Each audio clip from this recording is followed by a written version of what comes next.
할렐루야. 네, 우리가 계속해서 이 구약의 성전 공사에 관한 말씀들을 이게 전체적으로 이렇게 쭉 연결해 보면서요, 이 진정한 예배자에 대해서 우리가 계속 살펴보고 있습니다. 먼저 예배자 다윗 왕이 생애 마지막 순간까지도 하나님의 말씀 따라서 준비를 해 주었다라고 했던 그 성전 공사를 통해서 참으로 귀한 예배자의 마음들을 우리가 살펴봤었죠. 마음 세 가지 마음이었습니다. 기억을 죄송합니다. 첫 번째는 즐거운 마음이죠. 믿는 사람은 즐겁습니다. 예배자는 즐겁습니다. 즐거운 마음으로. 또 정직한 마음, 야샤르, 하나님. 또 우리의 삶 속에까지 연결되는 야샤르의 마음. 그리고 할렐루야, 깜짝 놀랐네요. 샬롬의 마음이죠. 하나님과의 샬롬, 또 하나로 불러주신 우리 안에서의 샬롬의 마음. 이 귀한 예배자의 마음이었습니다. 그러나 안타깝게도 그 이후 세대에서는 이 성전 공사만 그저 솔로몬이 겉으로 멋들어지게 완공만 했을 뿐, 실상 그 안에서는 제대로 된 예배자로 살아가는 이들이 정말 찾아보기가 어려웠었던 그런 무늬만 성전 공사의 모습이었습니다. 그러다가 우리가 지난 주일에 살펴봤던 것처럼 드디어 하나님께서 보시기에 정직히 행한다, 야샤르로 행한다라고 하는 요시야 왕이 성전을 다시 보수하는 작업을 하게 되죠. 그러면서 요시야가 보수하는 성전 공사란 그저 겉만 수리하고 끝나는 거 아니라고 그랬습니다. 겉만 수리하는 것뿐만 아니라 그 안에 진정 여호와 하나님께 드리는 예배자란 과연 어떠해야 하는지, 그 예배자의 마음까지도, 또 예배자의 삶까지도 다시금 말씀 따라 제대로 보수해 나가고 회복해 나가는 그런 요시야의 성전 공사였다라는 걸 우리가 지난 시간에 봤습니다. 잠깐 정리해 보면 이렇죠. 세 가지 언약의 말씀입니다. 내 안에 잊혀졌던 그러나 가장 귀한 언약의 말씀 위에서 스스로 통분하고 회개하면서 다시금 말씀 붙잡고 일어나 힘을 다해서 말씀에 굳게 서나가는 예배자입니다. 그리고 이제 성전 정화 작업이죠. 성전 정화 작업은 성전만 정화하는 거 아니었습니다. 가정에서부터 또 계속 허락해 주시는 모든, 맡겨진 모든 곳을 주님 뜻대로 정화해 나가면서 내 안에, 또 우리 안에 잘못된 나의 주인들, 나의 바알들 버리고 오직 하나님 한 분만을 제대로 섬겨나가는 예배자였죠. 그리고 마지막 세 번째는 유월절의 의미를 회복하는 거였습니다. 노예에 불과했던 나의 연약함을 깨닫고 이런 나인데도 전적인 은혜로 구원해 주시고 친히 인도해 주시는 하나님의 그 은혜를, 유월절 어린 양 되시는 예수 그리스도의 그 보혈을 늘 기억하며 살아가는 예배자였어요. 이렇게 귀한 요시야 왕의 대대적인 성전 보수 공사가 있었음에도 불구하고 안타깝죠. 항상 그 다음 세대 가면은 좀 이 요시야 왕이 죽고 나서는 또 마찬가지로 예루살렘 성전 안에는 제대로 된 예배자들을 찾아보기가 힘든 그런 남유다의 신앙 상태가 돼버리죠. 이런 그들에게 우리 하나님께서는요, 이제 예레미야 선지자가 이때 활동했던 선지자입니다. 예레미야 선지자 막 보내시고 다시 내게로 돌아와라, 회개하고 돌아와라. 그럼 내가 너희를 다시 회복시켜 주겠다라고 말씀해 주셨는데도 불구하고 하나님 앞에 돌아오기는커녕, 회개하기는커녕 갈수록 더 악한 길로만 걸어가는 남유다가 되어버렸죠.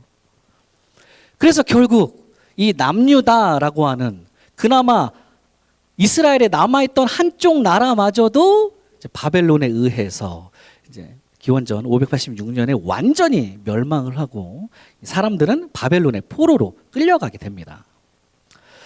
그러면서 그와 동시에 그렇게 겉으로 찬란하고 화려했다라고 하는 솔로몬 왕이 지었었던 이 예루살렘 성전 역시도 일단은 그 안에 있는 온갖 좋은 기구들은 전부 다 빼앗겨서 바벨론에 빼앗겨 버리죠. 그리고 예루살렘 성전 자체도 불에 타서 완전히 파괴되어 버리는 그런 사건이 일어나게 되었습니다. 아무것도 남지 않았어요. 예루살렘은 그야말로 폐허가, 예루살렘 성전은 아무것도 남지 않은 그런 상태.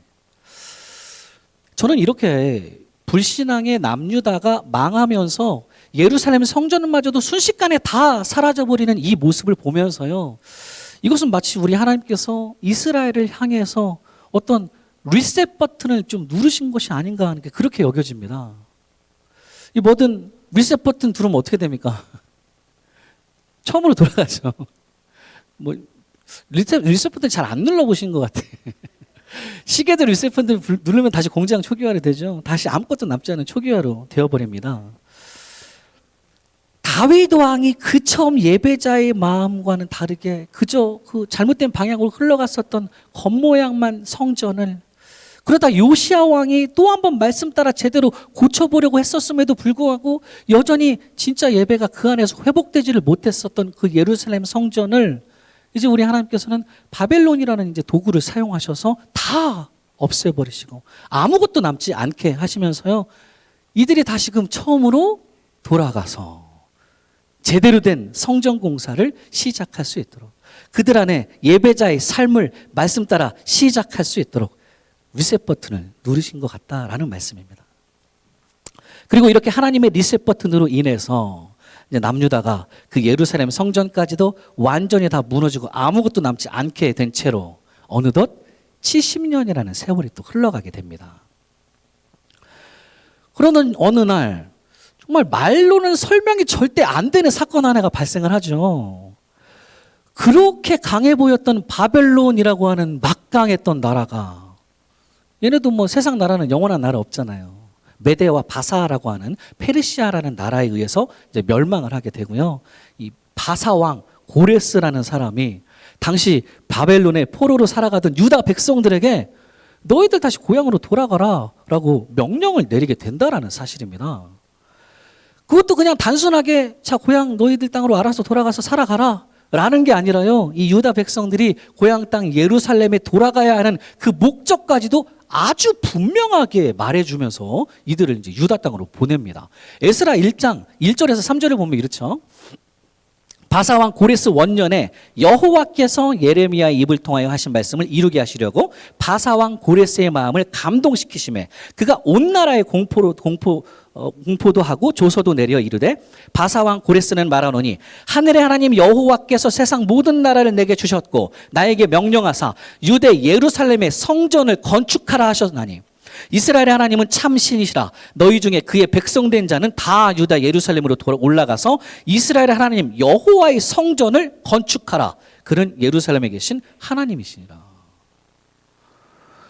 결국 우리 하나님께서 고레스라고 하는 세상 왕의 마음을 감동시키셔가지고요, 그로 하여금 유다 백성들을 예루살렘에 다시 돌아가게 하시고요, 거기서 이제 무너졌던 아무것도 남지 않은 그곳에서 다시 하나님의 성전을 처음부터 맨 처음 건축할 수 있도록 그들 안에 무너졌던 예배를 처음부터 다시 회복해 나갈 수 있도록 귀한 은혜를 지금 베풀어 주고 계신다라는 말씀입니다.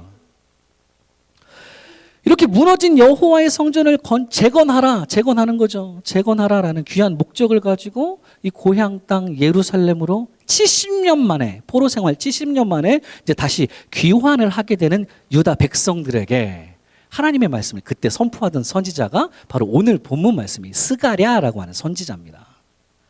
그렇다면 오늘 우리 하나님께서 이 스가랴 선지자를 통해 당시 무너진 성전을 처음부터 다시 제대로 쌓아 올려야 하는 유다 백성들에게 말씀하시는 그 기본적인 것들을 먼저 살펴보면서요, 우리 역시도 이 말씀 붙잡고 우리 안에 오랜 코로나19으로 인해서 다소 무너진 우리 성전의 전열을, 우리의 예배를, 우리 예배자의 삶을 처음부터 다시 제대로 시작해 나가는, 회복해 나가는 그런 저와 여러분 모두가 되시기를 간절히 축원합니다.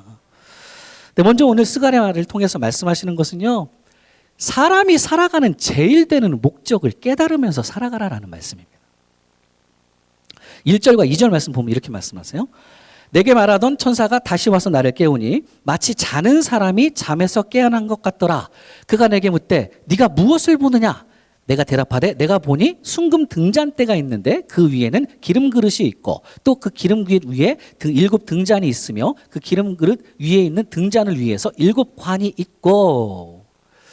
이건 지금 우리 하나님께서 천사를 통해서 이제 스가랴 선지자에게 이미지를 자꾸 보여주시는 겁니다. 천사로 대면되는 하나님께서 이제 스가랴에게 뭔가를 보여주시는데 그것은 일단 순금 등잔대라는 게 이렇게 있고요. 그리고 그 위에 기름 그릇, 7 등잔, 7 관이 있는 게 이렇게 보입니다. 그리고 이어지는 또 3절 말씀에 보니까 이 순금 등잔대 옆에는 또 두 그루의 감람나무라는 게 있죠. 3절 말씀 보면 그 등잔대 곁에 두 감람나무가 있는데 하나는 그 기름 그릇 오른쪽에 있고 하나는 그 왼쪽에 있나이다 하고, 이렇게 오늘 하나님께서 스가랴에게 보여주시는 이미지는 순금으로 만든 등잔대를 중심으로 그 좌우에 서 있는 이 두 그루의 감람나무가 놓여져 있는 모습을 지금 바라보고 있는 스가랴입니다. 그런데 이 스가랴 선지자는요, 지금 우리 하나님께서 보여주고 계시는 이 이미지가 대체 무엇을 의미하는지 당최 아무것도 모르고 있다라는 사실이에요. 5절 말씀 보면 이렇게 얘기합니다. 내게 말하는 천사가 대답하여 이르되 네가 이것들이 무엇인지 알지 못하느냐 하므로 내가 대답하되 내 주여 내가 알지 못하나이다. 천사로 대면되는 우리 하나님께서 야 스가랴야 너 이거 진짜 모르냐 라고 물어보셔도요, 네 주님 저 이거 뭔지 진짜 모르겠어요. 아무것도 모르겠어요 라고 말하면서 이 순금 등잔대 또 두 그루의 감람나무가 뭘 얘기하는 건지 전혀 알아차리지를 못하는 이 스가랴입니다.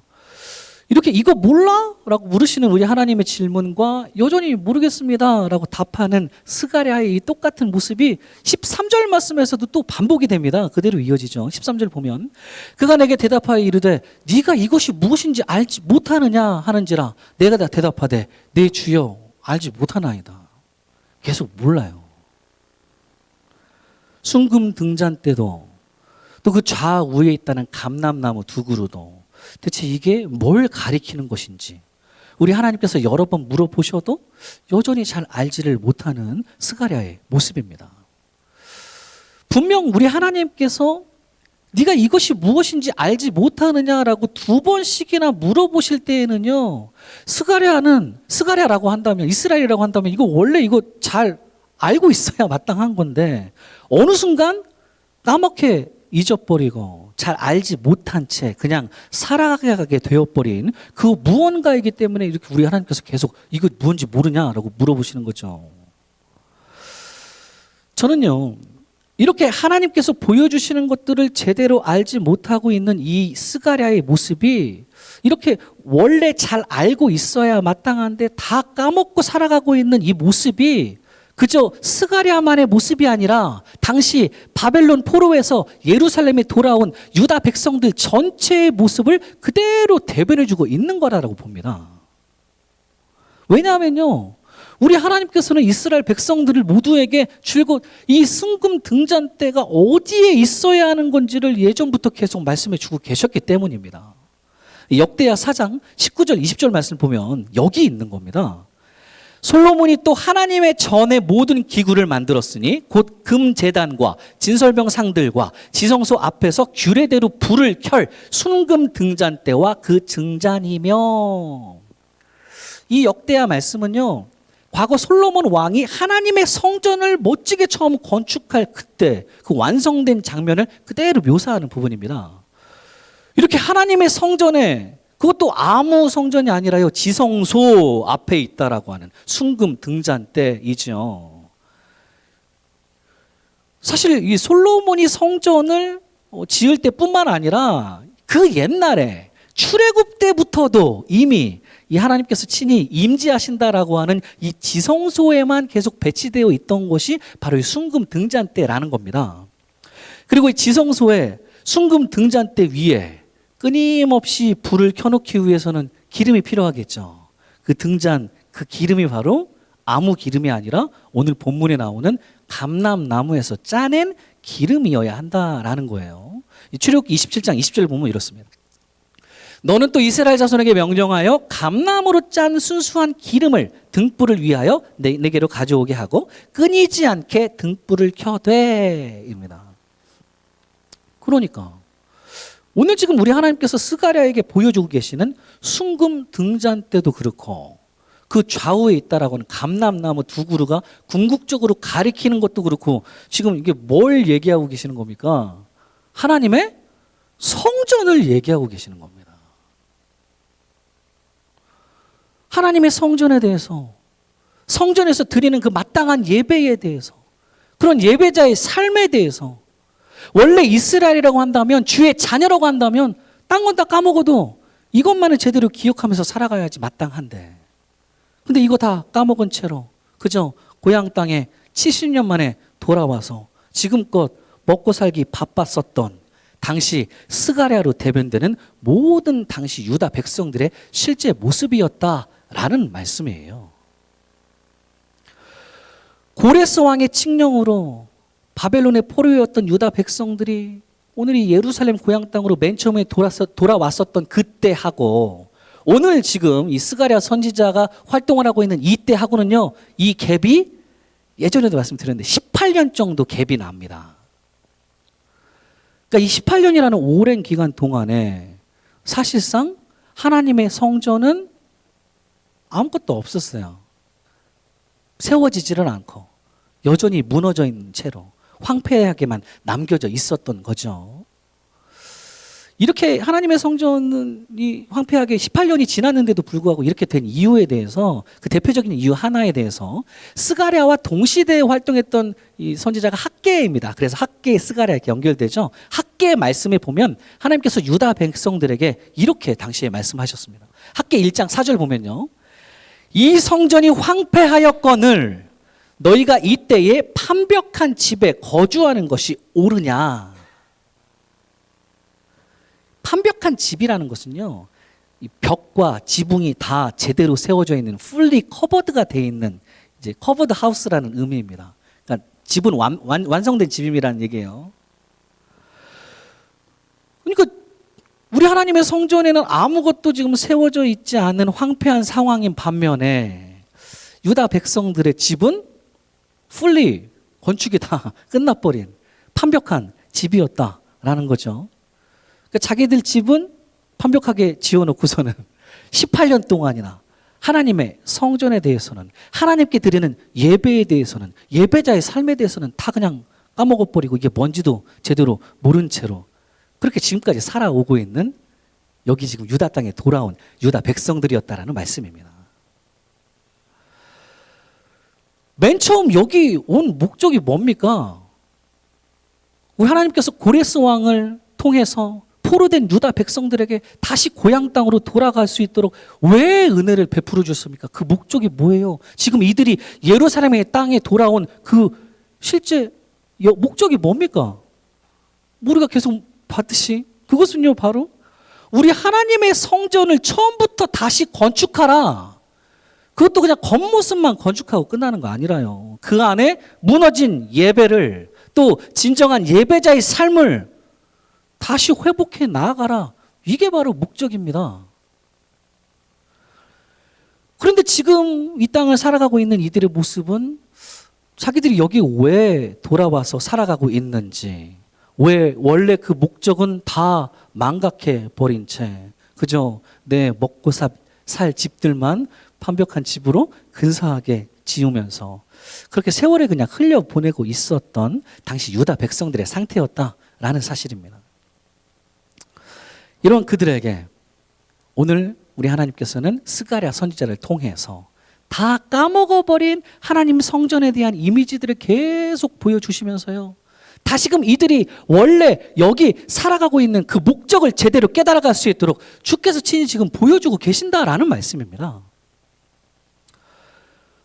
이스라엘이라고 한다면 주의 자녀들, 지금 우리 그리스도인들은 마찬가지고요, 이 땅을 살아가고 있는 우리 삶의 제일 되는 목적은 예나 지금이나 이때 유다 백성들만 그 목적이 있는 게 아니라요, 예나 지금이나 딱 하나이고요, 언제 어디서나 우리가 살아가는 목적은 달라지지 않았습니다.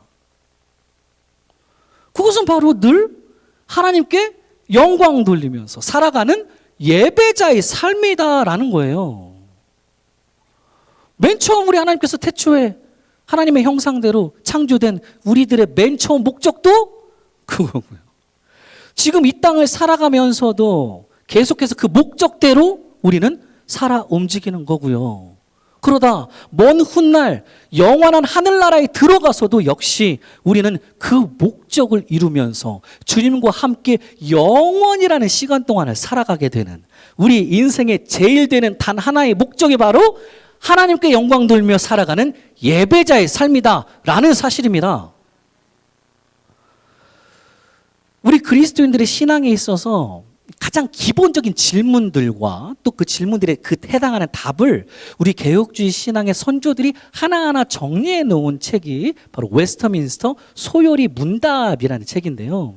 거기서 묻고 있는 맨 처음 첫 번째 질문이, 이거는 딴 건 다 까먹어도 이거는 까먹지 말아라고 하는 가장 첫 번째 질문이 바로 이것입니다. 표를 보면 이래요. 사람의 제일 되는 목적은 무엇입니까? 답은 사람이 제일 되는 목적은 하나님을 영화롭게 하고 영원토록 그분을 즐거워하는 것입니다. 이게 바로 우리의 답입니다. 역시 그 목적을 물어보고 있는 거죠. 왜 살아가나? 이 땅 왜 살아가나 우리가? 하나님을 영화롭게 한다는 것은요, 기본적으로 하나님께 영광 돌리고 하나님 중심으로 제대로 된 예배를 드리면서 진정한 예배자의 삶을 살아간다라는 의미입니다. 그리고 영원토록 그분을 즐거워한다라는 건 역시도 하나님과 늘 교제하면서 영원히 산 소망 대신 주님만 붙잡고 이 땅을 즐거운 마음으로 기쁨으로 살아간다라는 역시 예배자에 대한 마음입니다. 이렇게 먹든지 마시든지 무엇을 하든지 다 하나님의 영광을 위하여 하는 예배자의 삶이 바로 주의 자녀들인 우리들의 이전이나 이후에나 다음 세대나 영원토록 우리 삶의 제일 되는 목적인 줄로 믿습니다. 우리가 지금 여기 왜 살아가는지, 코로나 때문에 우리 삶의 목적이 바뀌지는 않습니다. 뭐 때문에 바뀌는 건 없어요. 언제나 똑같습니다. 우리의 삶의 목적은. 여기 왜 사는지, 하나님께서 왜 나를 창조하셨는지, 내가 왜 이 땅을 지금 숨쉬고 살아갈 수가 있는 건지, 그 진짜 목적을 망각하고 지내는 삶이 결코 아니라요. 그러다 또 오늘 유다 백성들처럼 세상 먹고 사는 데에만 집중하고 나의 판벽한 집만 세우는 데에만 세월 그냥 보내버리다가 부르시는 그날 얼떨결에 그냥 주님 앞에 서게 되는 그런 목적 없이 지내는 인생이 절대로 아니라, 우리의 인생은, 저와 여러분의 인생은, 그리스도인의 인생은 내 인생 제일 되는 목적 그대로, 저 목적을 제대로 아는 주의 자녀답게 언제나 하나님께만 영광 돌리면서 주어진 이 땅을 기쁨으로 살아내다가 먼 훗날 우리 예수님께서 나를 불러주신 그때에 주 날개 밑에서 영원한 안식을 누리고 또 영원한 생명을 살아가게 되는 이 시대의 진정한 예배자들이 저 여러분 모두가 되시기를 간절히 축원합니다. 이게 오늘 말씀하신 첫 번째 거고요. 그리고 두 번째, 이제 스가랴 선지를 통해서 또 말씀해 주시는 거는 모든 회복의 역사는 오직 하나님께서 주관하신다라는 사실입니다. 6절 말씀 보면 이렇게 말씀하시죠. 그가 내게 대답하여 이르되 여호와께서 스룹바벨에게 하신 말씀이 이러하니라. 만군의 여호와께서 말씀하시되 이는 힘으로 되지 아니하며 능력으로 되지 아니하고 오직 나의 영으로 되느니라. 이 스룹바벨이라고 하는 사람은요, 세스바살이라고도 불리는데 당시 남아 있었던 남유다의 왕족입니다. 왕족 후예죠. 근데 왕족인데 같이 바벨론 포로 생활하다가 이 백성들을 지금 이끌고 맨 처음 이 예루살렘에 돌아왔던 유다의 총독이 바로 이 스룹바벨이라는 사람이에요. 무너진 예루살렘 성전을 재건하라라고 하는 이 목적, 단 하나의 목적을 가지고 이 고향 땅에 돌아와서 계속 이 백성들이 제대로 이 성전 지어 나갈 수 있도록 앞에서 이끌어 나가야 되는 사명을 가진 그룹의 리더죠. 이런 지도자 스룹바벨에게 하시는 우리 하나님의 말씀이 바로 저 6절 말씀인 거예요. 이는 힘으로 되지 아니하고 능력으로 되지 아니하고 오직 나의 영으로 되느니라. 네 힘으로 되는 거 아니라 네 힘뿐만 아니죠. 다른 사람의 능력으로 되는 게 아니라 이거는 오직 나의 영으로 된다라는 말씀이세요. 여기서 우리 하나님께서 나의 영이라고 말씀하실 때 이 영이라고 하는 단어가 바로 창세기에서 우리 하나님께서 흙으로 사람을 맨 처음 만드시고 그 코에 집어넣으셨던 생기, 호흡이라는 단어와 똑같은 루아라는 단어입니다. 하나님의 호흡이죠. 네 힘 아니라 다른 사람 능력 아니라 오직 내가 불어넣어주는 나의 생기가 내 호흡이 있을 때에만 비로소 이 무너졌던 모든 것들이 다시 살아나게 되고 그렇게 오직 나 여호와로 인해서만이 이 모든 회복의 역사들이 가능하다라는 말씀이십니다. 이 리더 스룹바벨이라고 하는 왕족은요, 실제 왕족이니까 누구의 후예겠어요? 다윗 왕의 후손입니다. 직계 라인이에요, 다윗 왕의. 그런데 70년 동안이나 바벨론에서 똑같이 포로로 이제 끌려가고 지내다가 이제야 이제 하나님의 은혜로 고향 땅에 돌아오게 되고 또 유다 총독까지 되어서 이제 백성을 좀 이끌어가는 리더가 됐는데 그에게 맡겨진 사명이 이거 결코 쉽지 않습니다. 굉장히 어려운 사건이 이 사명이 맡겨져 있죠. 무너진 예루살렘 성전을 재건하라. 잘 이끌어가야 되는 리더, 이거 해야 되는 게 맞는데 실질적으로 사실 당시에는요, 유다 백성 안팎에서 이 성전 공사를 방해하는 세력들이 상당히 많이 있었습니다. 유다 밖에서만 봐도요, 밖에서는 이 남유다가 망하고 나니까 이 예루살렘이 다 망했지만 터가 비었어요, 안 비었어요? 안 비었습니까? 비었죠. 그 빈집을 들어와서 사는 이방인들이 있었습니다. 이제 아수르 사람들이 주로 여기서 살았었는데 여기서 이방인들이 꽤 많이 70년 동안이나 이제 자기들이 빈집에서 살고 있었던, 우리 땅이야 이제 이러면서 살고 있었겠죠. 이런 이방인들이 갑자기 유다 백성들이 70년 만에 돌아와서 자기들이 하나님의 성전을 짓는다는데 가만히 있겠습니까? 어떻게든 방해하려고 그러죠. 어떻게든 밖에서 그냥 방해하려고 하는 외부 세력이 엄청나게 많이 있었습니다. 이런 외부적인 어려움, 또 백성들 안에서도 마찬가지죠. 우리가 방금 봤던 것처럼 18년 동안이나 그저 자기들 먹고 사는 데에만 급급해서 자기 판벽한 집만 지으면서 그렇게 하나님의 성전을 지어야 되는 목적은 다 그냥 까먹어 버렸던 그런 유다 백성들 대부분이라는 거예요, 이 안에. 이런 유다 백성들의 안팎의 힘든 장애물들 속에서 그 목적과 사명을 달성해야 되는 이 사람들의 리더 스룹바벨이라는 거죠. 분명 이 스룹바벨이라는 사람 나름대로는 힘과 능력을 그간 제법 쏟아 부었을 겁니다. 18년 동안. 그러니까 우리 하나님께서 저렇게 힘과 능력으로는 되지 않는다라고 말씀하시는 거죠. 이 지난 18년이라는 기간 동안 나름 힘과 능력을 쏟아 부으면서 그렇게 유다 백성들이 다시 성전을 어떻게 좀 지어볼 수 있도록 그렇게 만들어 보려고 이런저런 노력들도 막 다 해봤을 거고요. 막 설득도 하고 막 푸시도 하면서 어쨌든 분명 여러 가지 시도들을 해보았을 이 스룹바벨이었지만 그러나 결코 쉽지를 않았었던 그들 안에 무너진 하나님의 성전 공사였다라는 거죠. 그러다 보니까 이 스룹바벨 본인도 정작 자기 안에서도 이 성전 공사에 대한 마음이, 예배 회복에 대한 마음이 사그라들고 있었는지도 모르겠습니다. 리더도. 아무리 해도 이거 안 되는데? 이거는 불가능한 일인가? 라고 생각할 수도 있고요. 그렇게 그냥 체념 상태에 빠져 있을 이 리더였는지도 모르겠어요.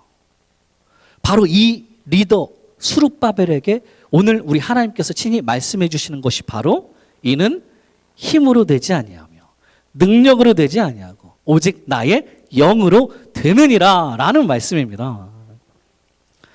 더 이상 네 힘으로 살아가지 말고 너 힘 붙잡으려고 하지 말고 자꾸 다른 사람 의지하려고 하지 말고 모든 것들은 오직 직접 내가 불어넣어주는 나의 호흡이 있을 때에만 다시 살아날 수가 있기 때문에 그렇게 오직 나 여호와로 인해서만이 이 모든 회복의 역사들이 너희 안에 예배의 회복이든 삶의 회복이든 어떤 회복이든 가능하기에 그저 나만 제대로 붙잡고 말씀 따라서 무너진 이 성전을 건축이 중단된 아니 시작조차 아직 제대로 되지 않았던 이 성전을 너희 안에 다시 회복해 나아가라 라고 이스라엘의 리더에게 지금 힘을 불어넣어 주고 계시는 우리 하나님 아버지이신 줄로 믿습니다.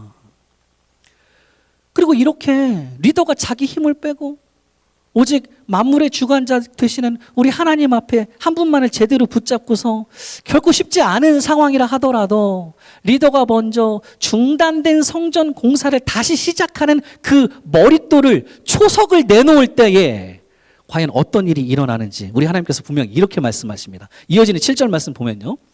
큰 산아 네가 무엇이냐 네가 스룹바벨 앞에서 평지가 되리라. 그가 머릿돌을 내놓을 때에 무리가 외치기를 은총이 그에게 있을지어다 하리라 하셨고, 내 힘 빼고 만물의 주관자 되신 하나님 한 분 붙잡고 주의 전에 머릿돌이죠. 이건 비기닝 스톤입니다. 초석이라는 표현이 조금 더 맞을 것 같아요. 초석을 리더가 먼저 내놓을 때에 그 앞을 가로막고 있던 어떠한 큰 산이라 할지라도 어떤 장애물이라 할지라도 그냥 다 평지가 된답니다. 평지가 되도록 우리 하나님께서 친히 제거해 주시고, 뿐만 아니라 이전에는 하나님의 성전이 뭔지도 몰랐었던, 순금 등잔대가 뭐 감람나무가 뭔지 몰랐었던, 다 까먹고 살아왔던, 그렇게 자기들이 여기 왜 돌아왔는지 그 목적 다 까먹은 채 그저 먹고 사는 데에만 급급했던 모든 유다 백성들이요, 이제는 드디어 이렇게 외친답니다. 은총 그에게 있을지어다. 이 은총이라는 건요, 구약의 단어로 이제 하나니라고, 은혜입니다. 하나님의 은혜예요. 여기까지 인도해 주신 그 놀라운 하나님 아버지의 은혜를 다 까먹고서 그저 목적 없이 지내왔던 무리들이, 전에는 그렇게 삶이 바쁘다는 핑계로 하나님의 성전 공사를 차일피일 미루었던 그 무리들이요, 이제는 하나님의 은혜가 얼마나 크신지를 드디어 깨닫게 되고 하나님께 영광을 돌리는 놀라운 역사가 그들 안에 일어나게 된다라는 말씀입니다. 그리고 또 우리 하나님께서는요, 이 리더에게 이렇게 힘을 또 불어넣어 주시죠. 이어지는 9절 말씀입니다. 스룹바벨의 손이 이 성전의 기초를 놓았은즉 그의 손이 또한 그 일을 마치리라 하셨나니 만군의 여호와께서 나를 너에게 보내신 줄을 네가 알리라 하셨느니라.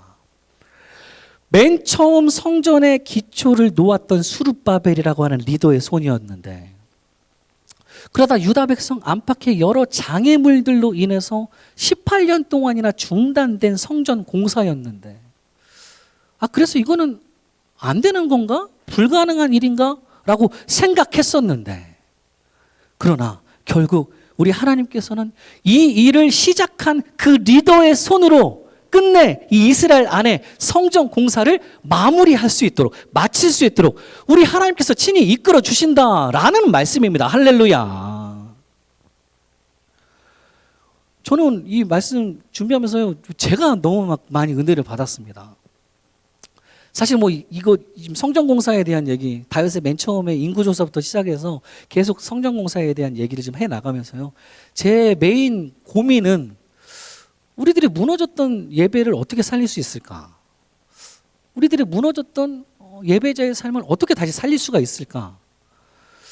진짜 뭐 힘과 능으로 된다, 안 된다고 말씀하시는 것처럼 정말 머리도 많이 굴려보고요. 뭐 어떻게 해야 될까? 우리 이거 어떻게 해야 될까? 밤잠 설치하면서 여러 가지 고민들과 생각들을 많이 묵상했던 그런 때였는데요. 오늘 이 말씀으로 한 방에 치유가 저는 딱 되어버렸어요.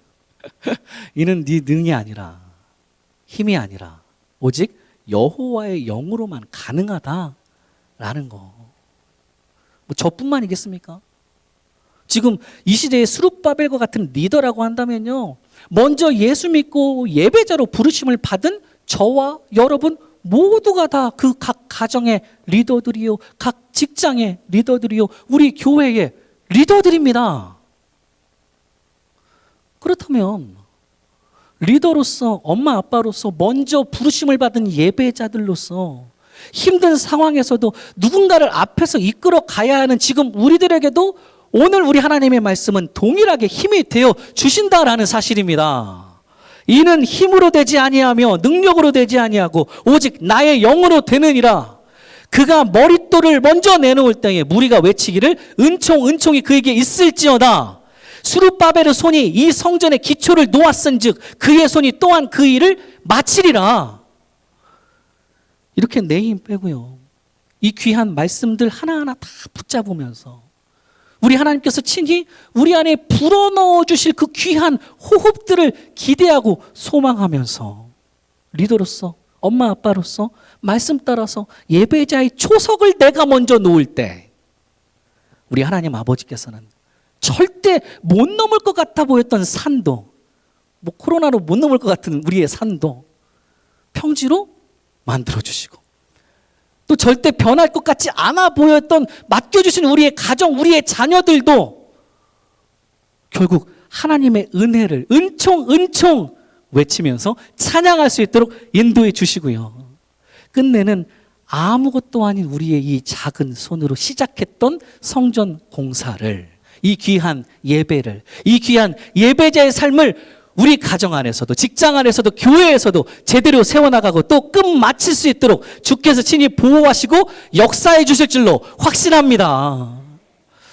사랑하는 우리 한인소원교 성도님들, 오늘 이 스가랴 말씀 봤는데요, 우리 안에 다소 무너진 우리 성전의 전열을, 우리의 예배를, 우리 예배자의 삶을 처음부터 다시 회복해 나갈 때에도 우리는 이 두 가지 사실은 가장 기본적으로 명심했으면 좋겠습니다. 첫 번째는 우리가 살아가는 제일 되는 목적은 절대 까먹지 않았으면 좋겠습니다. 그럼 지금 이 순간에도 계속 보여주실 거예요. 늘 하나님께 영광 돌리면서 살아가는 예배자가 바로 우리들이다. 우리는 그 목적으로 지음 받았고요. 그 목적대로 지금 살아가고 있는 거고요. 저 천국에서도 그 목적을 영원히 이루면서 살아갈 우리들입니다. 잊지 마시고 이것이 우리의 인생의 목적이다라는 거. 그리고 두 번째는 모든 회복의 역사는 오직 하나님께서 주관하신다라는 거. 하나님의 영만이 가능하다는 거. 그러니 리더로서 뭐 바둑바둑 물론 최선은 다해야 됩니다. 저는 최선을 다할 겁니다. 머리가 깨지는 한이 있어도 저는 최선을 다할 겁니다. 그러나 힘은 뺐으면 좋겠어요. 우리가 어떻게 안 됩니다. 힘을 빼고 주께서 친히 불어넣어 주실 주님의 영을, 주님의 호흡을 기대하고 소망하면서 묵묵하게 말씀 따라 예배자의 초석을 내가 먼저 놓는 삶. 아무쪼록 이렇게 우리 안에 성전을, 우리의 예배를, 우리 예배자의 삶을 처음부터 다시 제대로 쌓아 올라 나가시는, 그렇게 회복해 나가시는 이 시대 진정한 예배자들이 저 여러분 모두가 되시기를 간절히 축원합니다.